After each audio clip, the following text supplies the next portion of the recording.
E aí, pessoal, seja muito bem-vindo à Toca Oriental. Para uma total imersão, coloque seus fones que a narrativa de hoje vai começar.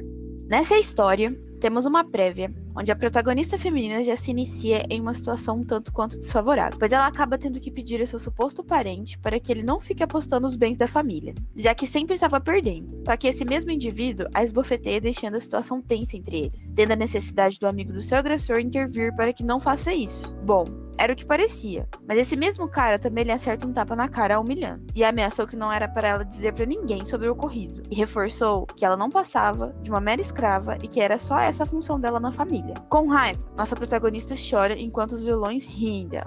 Pulando agora para outra época, nossa protagonista agora já se encontra em uma carruagem indo para algum encontro. E aqui ela já se encontra esplêndida e bela, muito diferente da prévia decadente. Florente agora era recebida por um lindo protagonista masculino, que a saúda fazendo corar, não gostando por conta da vergonha. Florente apressa seu companheiro, pois estavam atrasados, e o mesmo a diz que ninguém ousaria reclamar dela, já que ela tinha provado seu valor para estar ali. E sim, Florente tinha passado por altos e baixos. Mas mesmo assim ela não queria ser grossa. E os dois se encaminham para o compromisso onde agora ela era chefe da família Lombardi.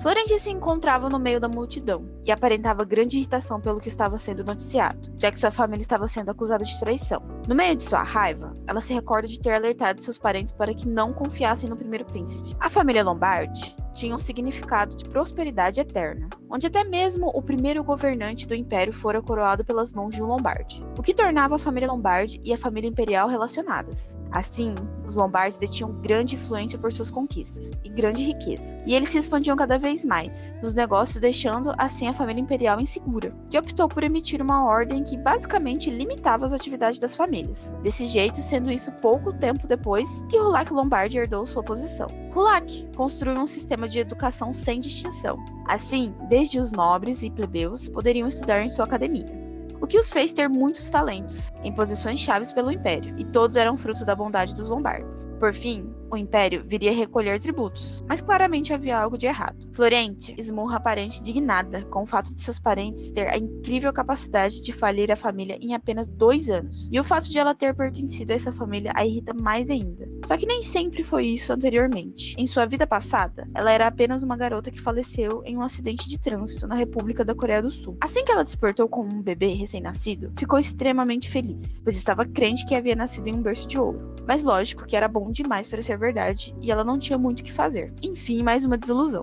Seu pai era o terceiro filho do ex-patriarca da família, mas sua mãe era uma plebeia que nunca foi reconhecida como sua mulher oficial de seu pai. E dessa relação veio Florente, e enquanto seu pai viveu, ela era amada e tinha seu nome na família, mesmo sendo uma filha ilegítima. No entanto, seu pai veio a falecer aos seus 11 anos de idade, e assim, sem cuidados, ela acabou sendo esquecida. Só que não querendo ser esquecida, Florente, ao completar seus 15 anos, decide trabalhar para a família Lombardi. E ela, de certa forma, hábil e talentosa, acabou dominando muito mais sobre os negócios da família. Quando seu avô ficou doente, Florente que se responsabilizou em ajudar. E assim, serviu para os demais familiares, que eram nada mais do que parasitas.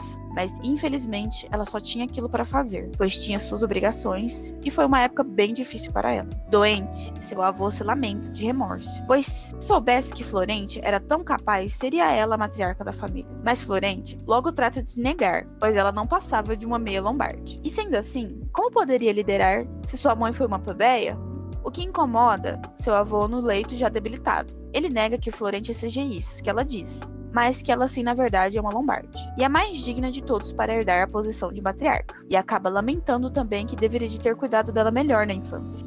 Afinal de contas, ela também fora sua neta e tinha muito carinho por ela. Vendo que seu avô lhe confidenciara, Florência entendeu o porquê se dedicou tanto àquela família. Sim, ela os amava, e infelizmente o futuro seria muito pior, já que assim que seu tio toma posse da liderança da casa, sem nem pestanejar, ele a chuta para fora da casa. Mas Florência, sem querer partir, pede para que ele não faça isso, humilhando-se como um último desejo. Ela gostaria que ele aceite que ela continue trabalhando lá, e que seu nome poderia ser retirado da linhagem. Só que mesmo suplicando tanto para o seu tio, ele ainda a mandou embora. E assim ela foi expulsa sem direito nenhum a um nome Lombardi e sua herança, levando ao triste fim da família, onde eles conseguem em apenas 2 anos falir, acabando com o incrível legado e história da família Lombardi. O que deixa a Florente irritada, pois estava mais do que óbvio que eles deveriam de ter apoiado o segundo príncipe. pois ele que seria escolhido a subir ao trono, já que o primeiro príncipe era um gastador mulherengo.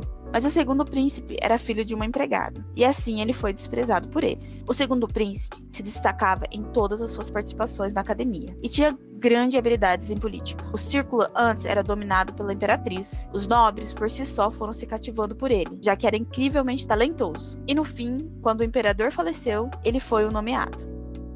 Já cansada, após beber até demais, Florentia vai embora para sua casa praguejando o quanto seus parentes eram idiotas, e ao quase cair se assusta e decide ir mais rápido embora. Mas ao se virar, um cavalo se choca contra ela, e no fim Florentia pensa que sua vida novamente foi ceifada da mesma forma que na vida passada. Que injusto, pensou, mas acabou indo para o descanso.